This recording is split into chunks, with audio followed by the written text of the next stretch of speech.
కొత్తిమీర కొబ్బరి పచ్చడి చేస్తున్నానండి. వాటికి కావాల్సిన పదార్థాలు కొబ్బరి, కొత్తిమీర, కొంచెం నూనె, జీలకర్ర, ఆవాలు, ఉప్పు, పొట్టుతో ఉన్న మినపప్పు, పచ్చిమిర్చి, చింతపండు,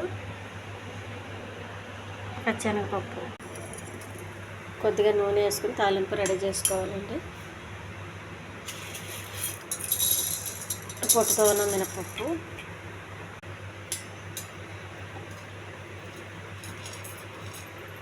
శనగపప్పు, పచ్చిమిర్చి, చింతపండు, కొన్ని ఆవాలు, కొద్దిగా జీలకర్ర. ఇవన్నీ దోరగా వేగించాలండి, మాడకుండా వేగించాలి.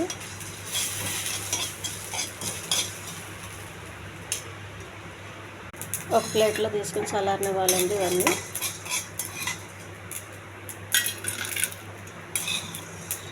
దోరగా వేయించుకుంటేనే చట్నీ బాగుంటుందండి, రుచిగా.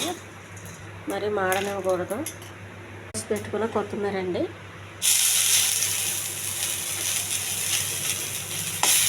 ఇది సిమ్లో వేగాలి.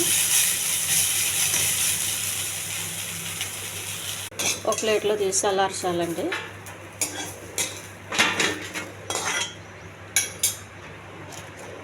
కొంచెం పుట్నాలు, ఇవి కూడా దోరగా వేగించాలి. కొబ్బరి అండి,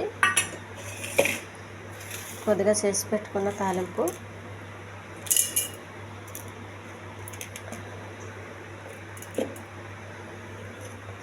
కొంచెం ఉప్పు,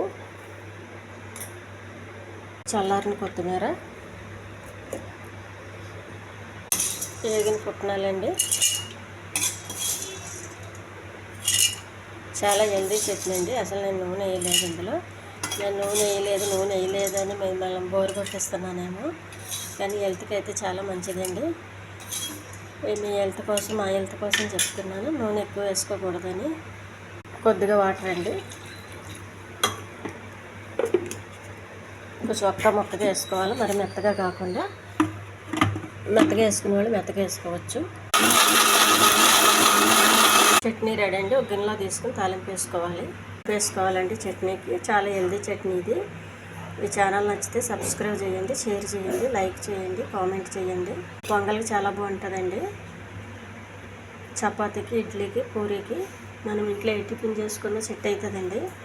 ఉప్మాకు కూడా బాగుంటుంది. చాలా హెల్దీ చట్నీ అండి ఇది. ఎక్కువ నూనె లేకుండా మనం ఇలా తాజాగా చేసుకుంటే చాలా రుచిగా ఉంటుందండి.